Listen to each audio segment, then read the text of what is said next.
CIS Networking 102 class. We're doing a packet tracer video today, and we're going to be configuring IPv4 static and default routes. And the objectives is pretty much examine the network, evaluate the need for static routing, configure static and default routes for Part 2. Part 3, verify your connectivity.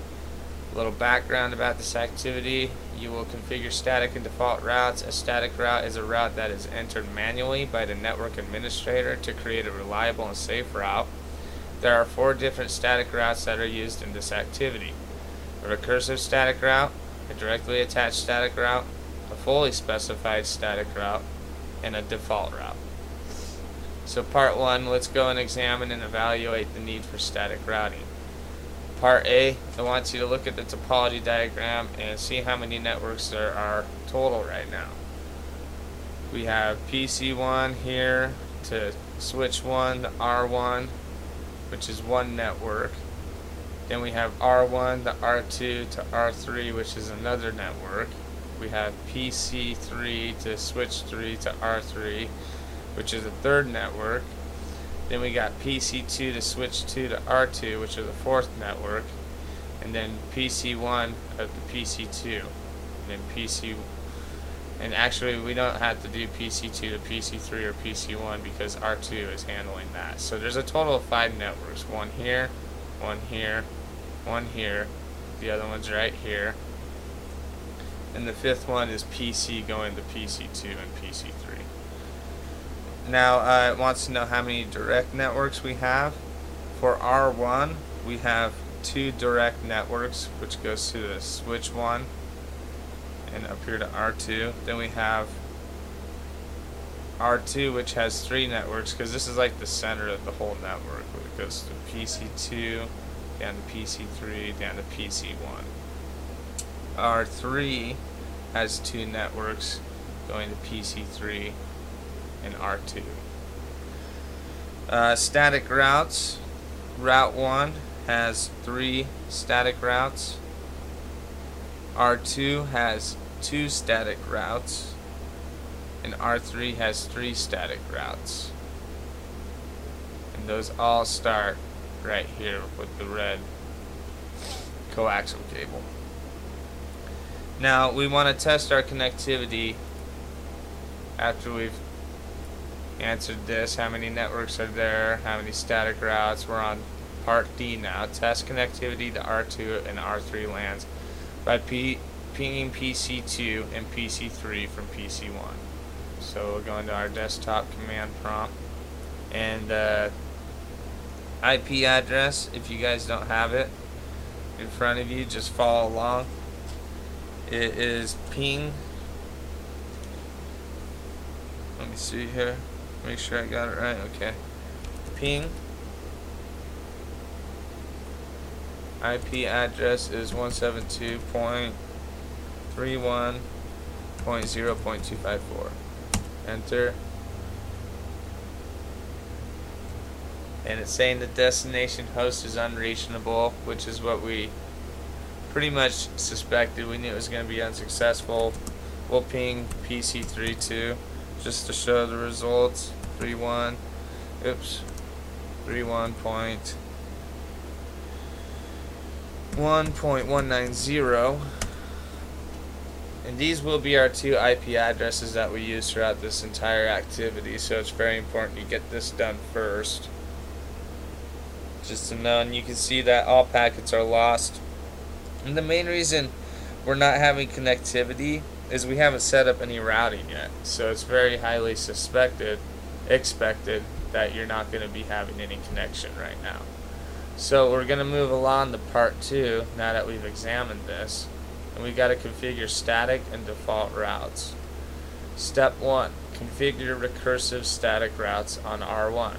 The first question, A, what is a recursive static route? A recursive static route is basically a next hop route.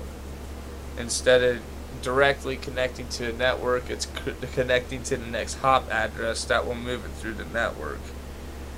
2 routing table lookups. It basically wants you to, why does a recursive static route require 2 routing lookups? basically kind of what I just said. It was first connecting to the routing table for its destination, but it needs two tables to help move through the network to arrive to its destination. Part C, it says configure a recursive static route to every network not directly connected to R1, including the WAN link, WAN, between R2 and R3. So to configure this is where we're going to get into our first configuration. Get into R1 and go to your command line interface. Enable your route. Get into global executive mode by hitting conf space T. And now we're in configuration mode. So what we want to configure is IP routes. And we're doing an IP route from PC1 to PC2. So we need to type in IP route 172.31.0.0 with a subnet mask of 255.255.255.0, and then we need to follow it up with what range of IP route we want to connect with. So that would be 172.31.1.193. Now that we've got that in there, we've configured PC1 to PC2 for Route 1.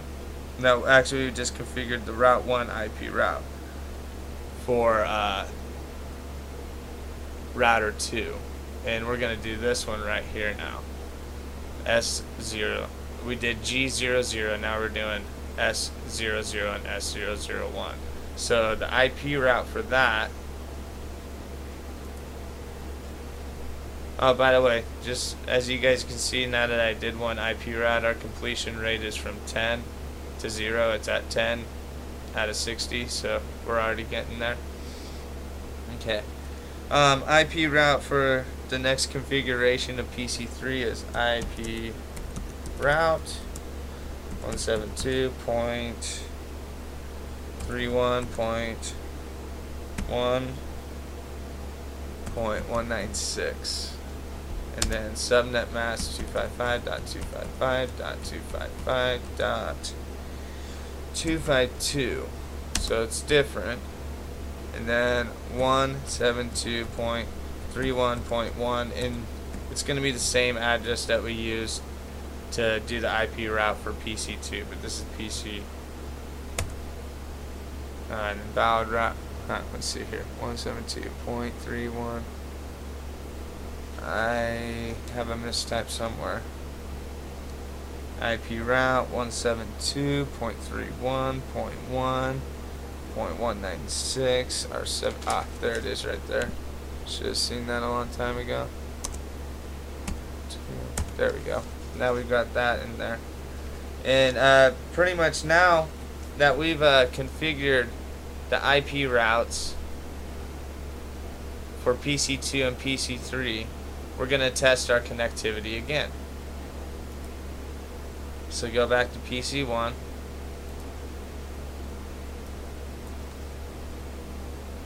Test the connectivity to R2 LAN and ping address PC and PC2 and PC3. Sorry.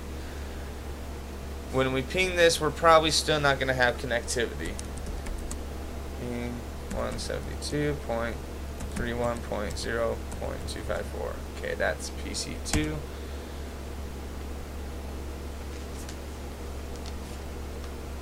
Okay, it's still going to request a timeout. And I'm just going to tell you guys right now the reason this is happening. We haven't configured. The route is going out from router 1, but there's nothing receiving back to router 1 because router 2 and router 3 haven't been configured yet. So as soon as we configure router 2 and router 3, the packet that's getting sent out will be sent back to the original destination it came from, which is PC1. Okay, let's do the PC3 just for the heck of it. 31.1.190. We all know it's probably going to time out. Reply destination host unreachable. Okay, so that's part 2, step 1. Now let's get back out of our command prompt, see what next they want us to do. But we are at completion 20 out of 60 on our rate. Why were you unsuccessful? I told you that.